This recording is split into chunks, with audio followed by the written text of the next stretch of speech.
जय हिंद प्यारे साथियों। इस वीडियो में हम बात करने वाले हैं बीएसएफ में न्यू वैकेंसी के बारे में। तो आप सभी को बता दें कि बीएसएफ यानी बॉर्डर सिक्योरिटी फोर्स में आपकी हेड कांस्टेबल आरओ आरएम की न्यू वैकेंसी रिलीज की गई है, जिसके बारे में कंप्लीट इंफॉर्मेशन आप सभी को मिलने वाली है, क्योंकि इसका जो ऑफिशियल नोटिफिकेशन है वो भी जारी किया जा चुका है।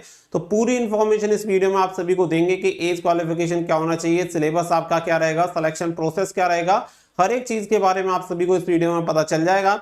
तो वीडियो को आप लास्ट तक ध्यान से जरूर देखें ताकि आप सभी को पूरी इंफॉर्मेशन मिल पाए। और वीडियो पसंद आए तो प्लीज वीडियो को लाइक शेयर करके चैनल को सब्सक्राइब कर लें और बेल आइकन पे प्रेस कर लें ताकि फ्यूचर में आने वाली हर एक जॉब अपडेट का नोटिफिकेशन आपको सबसे पहले मिलता रहे। तो यहाँ पे चलते हैं अपडेट की तरफ। तो यहाँ पे आप सभी को बता दें कि टोटल 247 यहाँ पे वैकेंसी यानी कि 247 वैकेंसी यहाँ पे निकाली गई है, जिसका आप नोटिफिकेशन स्क्रीन पे देख सकते हैं। यहाँ पे नोटिफिकेशन आपको दिख जाएगा। इसका जो नोटिफिकेशन है वो भी जारी कर दिया गया, जिसमें आपकी जो वैकेंसी निकाली गई है वो आरओ यानी कि radio operator and radio mechanic की वैकेंसी निकाली गई है, जिसकी पोस्ट रहेगी आपकी हेड कांस्टेबल। ठीक है, सॉरी, हेड कांस्टेबल की आपकी पोस्ट रहने वाली है, जो कि आरओआरएम की पोस्ट रहेगी। यहाँ पे ऑनलाइन एप्लीकेशन की डेट भी आप सभी को बता दी गई है कि 22 अप्रैल से इसके ऑनलाइन एप्लीकेशन फॉर्म स्टार्ट हो जाएंगे और यहाँ पे 12 मई इसकी लास्ट डेट रखी गई है। 22 अप्रैल से लेके 12 मई तक आप इसके लिए ऑनलाइन एप्लीकेशन फॉर्म अप्लाई कर सकते हैं। बाकी की कुछ डिटेल भी दी गई है। हालांकि आप सभी को बता दें कि ये जो नोटिस है वो आपका शॉर्ट नोटिस है, तो यहाँ पे पूरी इंफॉर्मेशन आप सभी को मिल जाएगी, क्योंकि इससे पहले भी आपका 1312 जो वैकेंसी का नोटिफिकेशन था जो कि सितंबर 2022 में निकाला गया था, उसके अकॉर्डिंग पूरी इंफॉर्मेशन आप सभी को यहाँ पे प्रोवाइड हो जाएगी। अब जैसे कि मैं बात करूं यहाँ पे, तो देखिए यहाँ पे शॉर्ट डिटेल कुछ मैं आप सभी को बताऊं। जैसे कि यहाँ पे ये जो वैकेंसी है वो बीएसएफ हेड कांस्टेबल आरओआरएम की ये वैकेंसी है, रिक्रूटमेंट 2023। साथ ही में अगर डिपार्टमेंट की बात करें तो यहाँ पे बॉर्डर सिक्योरिटी फोर्स यानी कि बीएसएफ की ये वैकेंसी निकाली गई है।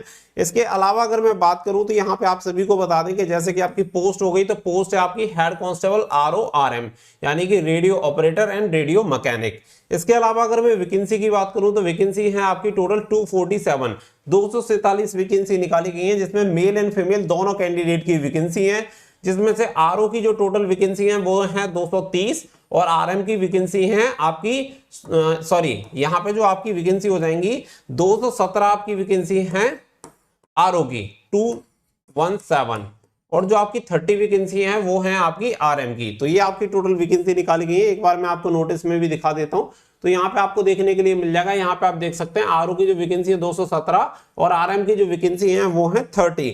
तो इसके अकॉर्डिंग आपकी नंबर ऑफ वैकेंसी क्लियर हो गई। सैलरी की बात करूं तो 25,500 से लेके 81,100 रुपए लेवल 4 की आपको सैलरी मिलती है। इसके अलावा यहाँ पे बात कर लेते हैं कि हु कैन अप्लाई, यानी कि इससे आपको ये क्लियर हो जाएगा कि कौन कौन इसके लिए आवेदन कर सकता है। तो यहाँ पे आप सभी को बता दें जेंडर, तो यहाँ पे male and female all India candidate के लिए वैकेंसी निकाली गई है। महिला पुरुष दोनों कैंडिडेट अप्लाई कर सकते हैं। क्वालिफिकेशन की बात करें तो यहाँ पे 12th पास आप होने चाहिए। अगर आप 12th पास इसके लिए अप्लाई करते हैं तो यहाँ पे 60% एग्रीगेट यानी कि पीसीएम में आपके फिजिक्स केमिस्ट्री मैथमेटिक्स में टोटल आपके मिनिमम 60% होने चाहिए, तभी आप इसके लिए आवेदन कर सकते हैं। और दूसरी एक और क्वालिफिकेशन दी गई है, इसके अलावा अगर आपके पास 10th पास है और 2 ईयर की अगर आपके पास आईटीआई आपने कर रखी है 2 ईयर की, ठीक है, 1 ईयर वाला नहीं चलेगा, 2 ईयर का यहाँ पे आईटीआई आपके पास होना चाहिए और 10th पास अगर आपने कर रखी है तो भी आप इसके लिए अप्लाई कर सकते हैं। एज की अगर मैं बात करूं तो 18 से 25 साल आपकी एज होनी चाहिए। अगर आप ओबीसी कैंडिडेट हैं तो 26 साल और एससी एसटी हैं तो 28 साल तक आप इसके लिए आवेदन कर सकते हैं। अब बात आ जाती है हाइट की, तो यहाँ पे हाइट आप सभी को बता दें कि मेल कैंडिडेट के लिए 168 सेंटीमीटर हाइट होनी चाहिए। अगर आप फीमेल कैंडिडेट हैं तो 157 सेंटीमीटर आपकी हाइट होनी चाहिए। एज लिमिट की अगर मैं बात करूं तो आपकी 21 से 25 जो एज रहेगी वो काउंट की जाएगी 12/5/2023 से, ठीक है। 12/5/2023 से आपकी उम्र की गणना होगी, यानी कि इसी दिन मिनिमम एज होनी चाहिए 18 साल, मैक्सिमम एज होनी चाहिए 25 साल। इसके अलावा अगर मैं बात करूं कि यहाँ पे हाइट फॉर एसटी कैंडिडेट, तो एसटी कैंडिडेट जो मेल कैंडिडेट हैं उनकी लंबाई होनी चाहिए 162.5 सेंटीमीटर और फीमेल कैंडिडेट की होनी चाहिए 150 सेंटीमीटर। इसके अलावा आगे बढ़ते हैं तो यहाँ पे आ जाता है आपका सिलेक्शन प्रोसेस, यानी कि कौन कौन सी स्टेज आपकी रहेंगी। तो देखिए पहली जो स्टेज होती है वो होती है रिटन एग्जामिनेशन सीबीटी। तो सीबीटी आपका एग्जामिनेशन कंडक्ट होगा, ऑनलाइन ही आपका एग्जामिनेशन कंडक्ट करवाया जाएगा, इसके बारे में बता दिया गया है। फेज 2 जो आपका रहेगा वो रहेगा पीएमटी एंड पीईटी यानी फिजिकल मेजरमेंट टेस्ट और फिजिकल इफिशिएंसी टेस्ट, यानी कि रनिंग भी होगी, हाई जंप भी होगी, लॉन्ग जंप भी होगी, कितनी होगी वो अभी आपको क्लियर हो जाएगा।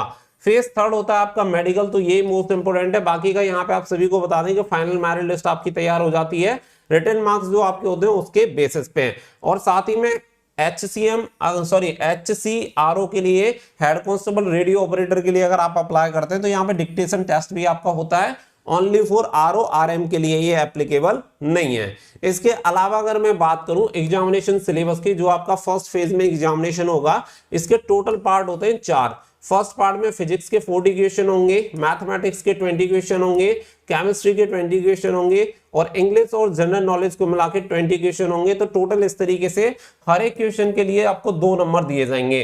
तो 80 नंबर आपके फिजिक्स, 20 नंबर आपके मैथमेटिक्स, 40 नंबर मैथमेटिक्स, केमिस्ट्री में 40 marks and the English and general knowledge में भी आपके 40 मार्क्स। तो इसके अकॉर्डिंग टोटल नंबर आपके हो जाते हैं 200। अगर क्वेश्चन की अगर हम बात करें तो यहाँ पे आप देख सकते हैं टोटल नंबर ऑफ क्वेश्चन हो जाएंगे आपके 100। तो इसके लिए 100 नंबर का 100 क्वेश्चन का आपका पेपर होगा, 200 नंबर आपको दिए जाते हैं, 2 घंटे आपका पेपर चलता है। कंप्यूटर बेस यानी कि ऑनलाइन एग्जामिनेशन ही होना है। इसके लिए नेगेटिव मार्किंग भी निर्धारित की गई है, 0.25 की आपकी नेगेटिव मार्किंग है, यानी कि हर एक गलत उत्तर के लिए आपका आधा जो नंबर होगा वो डिडक्ट कर लिया जाएगा, ठीक है, आधा नंबर। इसके अलावा आगे बढ़ते हैं तो आगे यहाँ पे आप सभी को बता देते हैं आपके PMT PET के बारे में। तो ये जो PMT PET है ये केवल मेल का है, फीमेल का आगे मैं आप सभी को अभी बता दूंगा। तो जो भी हेड कांस्टेबल RO RM के लिए अप्लाई करेंगे 1.6 किलोमीटर की रनिंग 6.5 मिनट में कंप्लीट करनी होगी। लॉन्ग जंप की बात करें तो 11 फीट 3 चांस आपको दिए जाएंगे। हाई जंप की बात करें तो 3.5 फीट 3 चांस में आपको कंप्लीट करना होगा। साथ ही में हाइट के लिए मैंने आपको ऑलरेडी क्लियर कर दिया कि 168 सेंटीमीटर हाइट होनी चाहिए। ST कैंडिडेट हैं तो 162.5 सेंटीमीटर आपकी लंबाई होनी चाहिए। चेस्ट की बात करें तो 80 से 85 सेंटीमीटर आपका सीना होना चाहिए, नॉर्मल 80 सेंटीमीटर और 5 सेंटीमीटर का फुलाव चाहिए। इस हिसाब से टोटल आपका 80 से 85 सेंटीमीटर सीना होना चाहिए। इसके अलावा अगर आप ST से बिलोंग करते हैं तो ST के लिए आपको 4 सेंटीमीटर का रिलैक्सेशन मिल जाता है। जो भी ST कैंडिडेट होंगे और हिल एरिया से बिलोंग करते हैं उसके अकॉर्डिंग आप अप्लाई कर सकते। ये आपका जो PMT एंड PET रहेगा, PST PET ये रहेगा फीमेल कैंडिडेट के लिए। तो फीमेल कैंडिडेट के लिए अगर हम बात करें तो यहाँ पे पोस्ट आप देख सकते हैं कि HCRO RM किसी भी पोस्ट के लिए अप्लाई करें, सेम फिजिकल रहेगा। 800 मीटर की रनिंग 4 मिनट में फीमेल कैंडिडेट को कंप्लीट करनी होती है। और लॉन्ग जंप की अगर मैं बात करूं तो लॉन्ग जंप आपकी रहेगी 9 फीट, जो कि आपको 3 चांस में कंप्लीट करनी होगी। अगर हाई जंप की बात करूं तो 3 फीट आपकी रहेगी, जो कि 3 चांस में आपको कंप्लीट करनी होगी। लॉन्ग जंप हो गई 9 फीट और हाई जंप हो गई आपकी 3 फीट। 800 मीटर की रनिंग 4 मिनट में कंप्लीट करनी होती है। हाइट की अगर मैं बात करूं तो 157 सेंटीमीटर नॉर्मल कैंडिडेट, अगर ST से बिलोंग करते हैं तो 150 सेंटीमीटर आपकी लंबाई फीमेल कैंडिडेट की होनी चाहिए। बाकी का जो आपका होता है वो होता है आपका वेट, तो वेट आपका हाइट के प्रपोर्शन में होना चाहिए। इसके अलावा आगे बढ़ते हैं तो आगे अगर हम बात करें तो फिर आता है आपका मेडिकल स्टैंडर्ड। तो मेडिकल स्टैंडर्ड के लिए जो भी CAPF के रूल एंड रेगुलेशन है उसी के अकॉर्डिंग आपकी जैसे आंख, नाक, कान, हाइट वगैरह जो भी आपके होते हैं वो सारी चीजें यहाँ पे चेक की जाती हैं। अब इसके अलावा अगर आगे बढ़े तो देखिए सबसे लास्ट और मोस्ट इंपोर्टेंट चीज आ जाती है अप्लाई डेट। अप्लाई डेट भी ऑलरेडी क्लियर हो चुकी है कि यहाँ पे 22 अप्रैल 2023 से आप इसके लिए अप्लाई कर सकते हैं। इससे पहले मैं आप सभी को एक और जरूरी इंफॉर्मेशन दे दूं कि अनअकैडमी पे अभी आप सभी के लिए एक ऑफर चल रहा है जिसमें आप सिलेक्शन पास ले सकते हैं, जिसमें केवल आपको 99 रुपीज में ये सिलेक्शन पास मिल जाएगा, जो कि आपकी 7 डेज के लिए वैलिड रहेगा। इससे पहले आप सभी को इस तरीके का ऑफर देखने के लिए नहीं मिला होगा। तो बहुत ही अच्छा ऑफर है जिसमें आप बहुत सारे बेनिफिट ले सकते हैं। तो यहाँ पे अपना जो किक स्टार्ट कर सकते हैं अपनी लर्निंग को। तो 99 रुपीज में ये केवल आप सभी को मिल रहा है, जिसमें आपको live classes by top educator, recorded content मिल जाएगा, फ्री PDF इन ई-बुक्स मिल जाती हैं एंड क्यूरेटेड टेस्ट सीरीज जो आपकी होती है वो आपको मिल जाती है। तो आप इसके लिए जाके एनरोल कर सकते हैं, लिंक आपको वीडियो के डिस्क्रिप्शन में दिया गया है। साथ ही में जो आपको कोड है वो यूज करना है AVA10, ठीक है, ये वाला कोड आपको यूज कर लेना है ताकि आपको ये 99 रुपीज में मिल पाए। ये वाला जो आपको कोड दिख रहा है फिर से मैं आप सभी के लिए लिख रहा हूं AVA10, ये आपको कोड यूज करना होगा। तो फटाफट से जाएं, लिंक आपको वीडियो को डिस्क्रिप्शन में दे दिया गया, वहां से जाके आप इसके लिए एनरोल कर सकते हैं। अब इसके अलावा यहाँ पे अगर मैं बात करूं तो देखिए इसकी जो लास्ट डेट रहेगी वो रहेगी 12 मई, ठीक है। 22 अप्रैल से लेके 12 मई तक आप इसके लिए अप्लाई कर सकते हैं। लगभग 20 दिन का समय आप सभी को यहाँ पे अप्लाई करने का दिया जाएगा। अब इसके अलावा अगर मैं बात करूं तो यहाँ पे जो एप्लीकेशन फीस रहेगी केवल 100 रुपीज है, ओनली फॉर जनरल,